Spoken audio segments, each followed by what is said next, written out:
Welcome to a new episode of the CAT podcast, Consumer Ammunition Tactics, or CAT.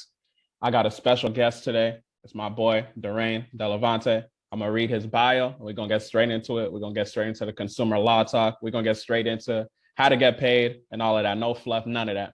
So Daraine, he wants you to know that he teaches average and elite consumers how to repair, rebuild, and restore their credit using consumer laws.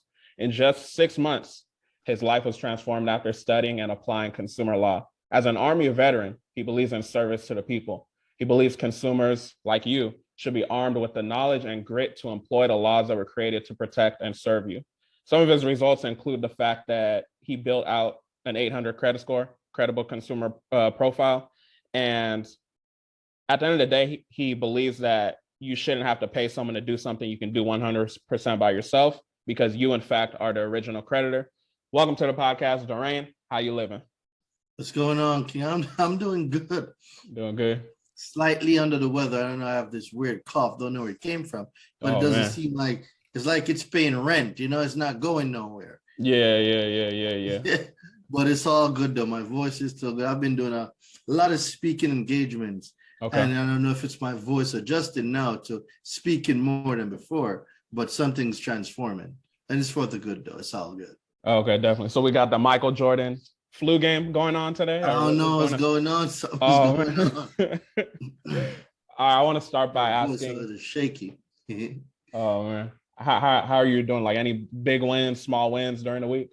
Always wins. Okay. My mentees. So I got some mentees right now that are in competition. Who's getting the most collection deletions? I got one guy right now. In the last 2 months, I think he's approaching 47 collection deletions. Wow. And I got another mentee. He's like 32. He wants to catch up to the other guy, but the other guy is a beast. Wow. We got some bankruptcy, some charge-offs. We got like 5 late payments deleted. We're making way. Perfect. That's amazing. We're definitely going to get into all the different consumer laws as far as how to remove and things of that nature. But I wanted to start by asking, who is Daraine? Because a lot of people know you as a consumer law expert, but who's Daraine? Where'd you grow up? We know you were an Army vet. Can we get into a little bit of your story? Yeah, definitely. So I was born in Jamaica. I lived there for 20 years. I was going to school for medicine. So at the time in 2010, I was studying biochemistry. And then I came here on a school work and travel visa. I went back, and then I came back and I called my mom and I said, I'm not coming back. And she was like, what are you talking about? I'm like, I'm staying here. She's like, you got no family there, no nothing. I said, I know, I'll figure it out. So I got in touch with my godfather. I moved to New York. I lived with him for about 6 months. I got a job working at Five Guys, making $7.50 an hour. Oh, man.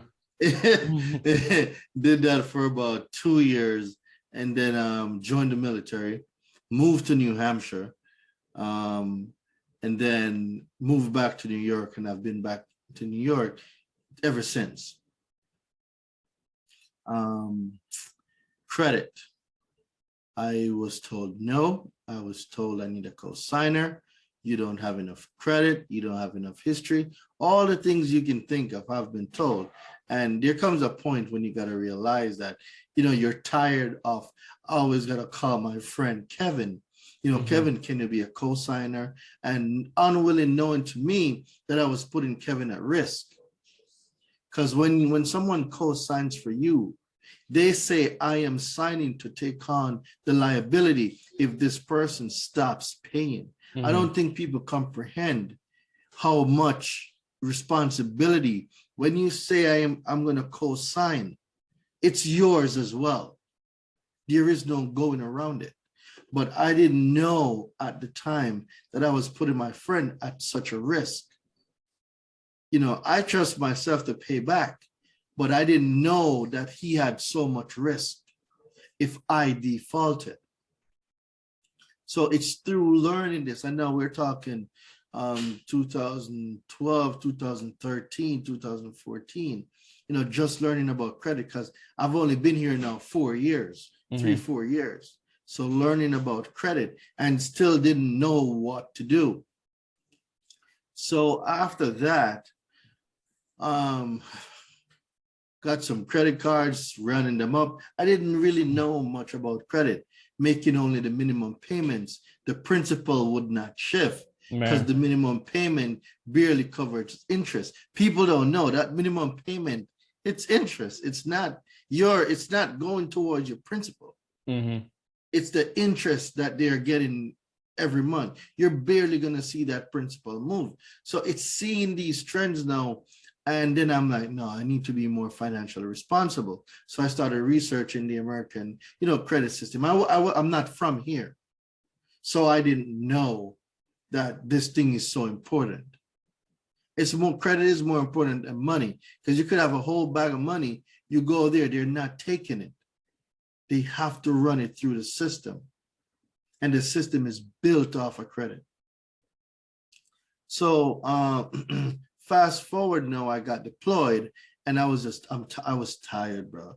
I had 10 grand in credit card debt, and I didn't know what to do. So then I started reading, and I read some more. And, one book a month became 4 books a month. That whole year of my deployment, I read 140 books. Wow. About 27 of them was on credit alone, finances, real estate, business. And then it started to click. You need credit. So the first time how I paid my debts down now, I used the snowball method. I think the snowball method is the best method if you don't have a lot of money. Mm-hmm. So I paid off the smallest debts first. And when those were paid off, the funds that I was using for those, I rolled it over to the next one. So every time I would pay something off, I'm taking the previous payments with the current payments to throw on the next one. And that's how I was able to dissolve the $10,000 in like 2 months or 3 months. I paid it off in like 2 or 3 months. And then I noticed there started being changes with the report. I moved, because at that time I had a 604. Mm-hmm. Crazy.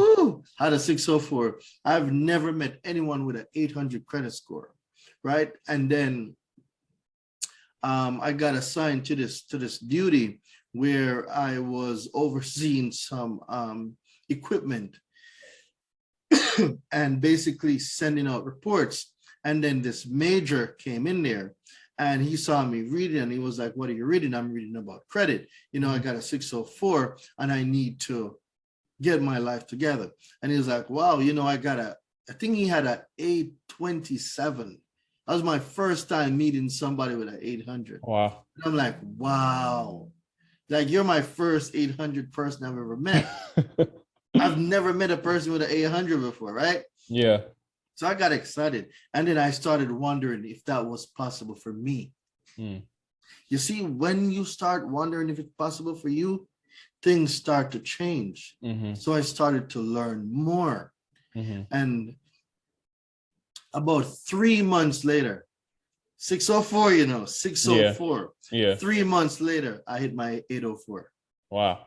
Yeah. Amazing. I was like, I didn't even think it was possible. So within a 6-month period, I moved from a 604 to an 804, 805. Mm-hmm. The only thing that changed was my education, and I now believe that it was possible for me. Mm-hmm. I've never met anybody with an 800. And then before that year was finished, I built out an 800 3 times because I leveraged my credit. Because, when you leverage your credit, it's going to drop. Mm-hmm. So I got about $70,000 worth of credit card approvals, lines of credit. Mm-hmm. And then it dropped to 777, built it back out to an 805 again. Leveraged that, then I got to about $100,000 worth of credit, and then it dropped again, and then I leveraged it again, and I got to my 810 by March of the next year. So within 1 full year, I built out an 800 3 times. So when people tell me that you need mortgages and you can't do this, I built out my first 800. I wasn't even in the country. I I was in the Middle East, 140-degree weather. For real. So when I hear people over here saying my credit's been bad for years, I'm like, y'all don't want it bad enough. Y'all don't. Because if I can do this in a whole nother country, you guys are here. You are here. That's right. I gotta send them the mail through the post office over there for it to get in a plane, to come over here, to go into the post office, to get shipped to where it's going, for the process to rinse and repeat. Come on, bro. That's a lot of steps. Yeah. So during this whole time from 604 to 804, then we went to 777, then we went to 805, then we did that, then we built it back up. Were you like well versed in the consumer laws at this time, or you still weren't at the time, or I was studying. You were studying. Okay. I was studying. Were you implementing though? Were you like usually in the FCRAs? Yes, okay. I was. Okay. Because I'm like, this consumer law stuff sounds great, but I need to test it. And when my language, so people don't comprehend that your language, the language in the correspondence that you send out, you have to speak their language. So what do you refer to the Equifax, Experian, and TransUnion? What do you call them? CRAs, consumer reporting agencies. Good. A lot of people are going to say bureaus. Exactly. Because we know, there is no such thing. So you're asking the wrong thing from the wrong people. So you're calling them credit bureaus and you're saying my credit report. There's no credit report. You have a consumer report and a consumer file. Yeah. Right? And people don't comprehend that your consumer report and your FICO scores are separate things. They are not the same. So people are asking the wrong thing. That's why they're not getting results. You know, I sent off one letter, I sent off 2 letters, it came back verified. Yeah, because you just asked them to verify it. If I ask you to verify something and I say it's verified, did I not just answer what you told me to do? Like it sounds simple. It sounds simple. It sounds wicked simple. Yeah. Oh, verify this account. Okay, this account is verified. Did I not just give you what you asked for? Yeah. So why are you complaining? Exactly.